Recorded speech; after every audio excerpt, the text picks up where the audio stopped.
Assalamualaikum warahmatullahi wabarakatuh. Perkenalkan, nama saya Azril Hidayatullah dengan NIM 2006021130. Jurusan Sosiologi Agama kelas 3E.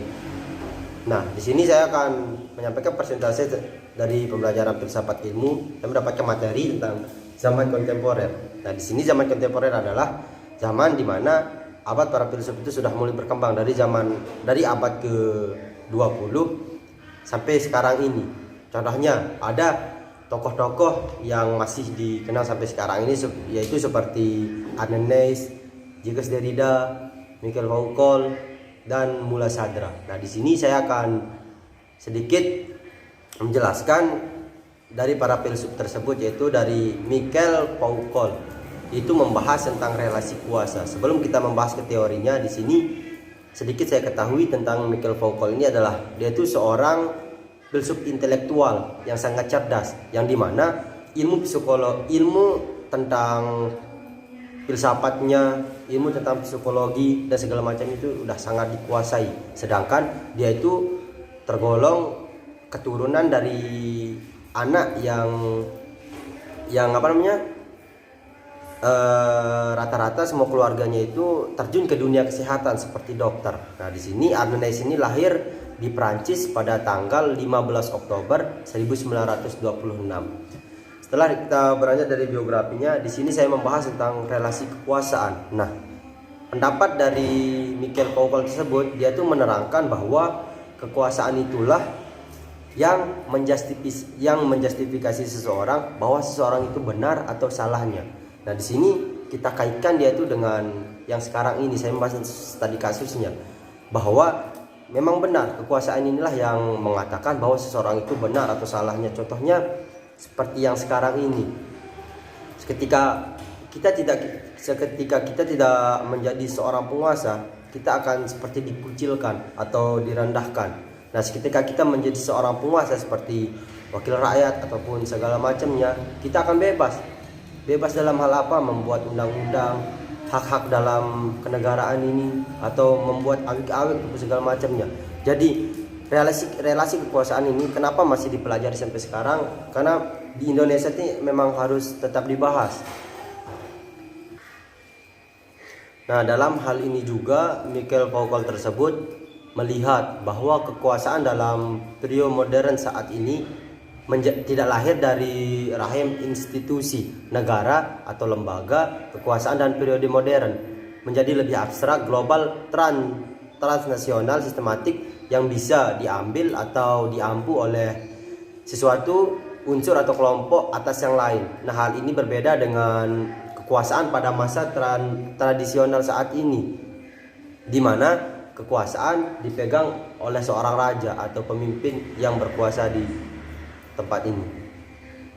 Di sini juga saya akan menjelaskan teori dari Mullah Sadra, yaitu tentang teosofi transendental. Bahwa Mullah Sadra ini membagi, kalau tidak salah ada 3 prinsip dalam teosofi transendental tersebut, yaitu pertama intuisi intelektual, yang kedua rasionalitas, dan yang ketiga itu membahas tentang syariat. Nah, di sini Mullah Sadra menganggap semua unsur ini penting dan tidak bisa diabaikan satu sama lain.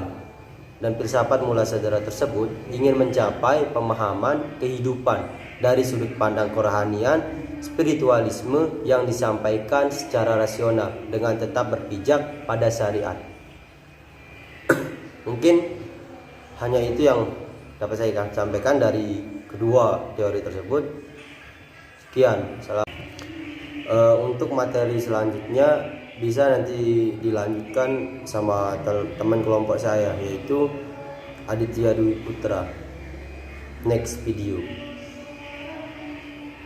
Di sini saya akan melanjutkan pemateri dari saudara Azril Hidayatullah, dan perkenalkan, nama saya Aditya Dwi Putra, NIM 2006021144. Tentang yang bersangkut pautan dengan teori depekologi, yaitu seperti Arnanes. Naes lahir di Jerman pada tahun 1937 dari pasangan dokter Jerman August Oskar German. Saya sampaikan teorinya Arnanes, yaitu depekologi. Konsep DP ekologi yang dilandas filsafat ekosofi yang yang menghendaki adanya perubahan kebijakan dalam artian mengatasi krisis atau darurat lingkungan akibat eksploitasi sumber daya lingkungan yang semakin pesat dan banyak mengakibatkan aspek kelestarian dan daya lingkungan memerlukan adanya hukum lingkungan sebagai wadah kebijakan pengolahan lingkungan yang memuat kaidah-kaidah hukum yang sesuai dengan prinsip-prinsip. Dan di sini saya akan menjelaskan teori tentang Ernest Jacques, di mana teorinya itu bersangkutan tentang teori dekonstruksi. Dekonstruksi suatu peristiwa yang tidak menunggu pertimbangan kesadaran atau organisasi dari suatu subjek atau bahkan modernitas. Derrida mengadaptasi kata dekonstruksi dari kata destruksi dalam pemikiran Heidegger. Dekonstruksi sehingga dipahami secara keliru, misalnya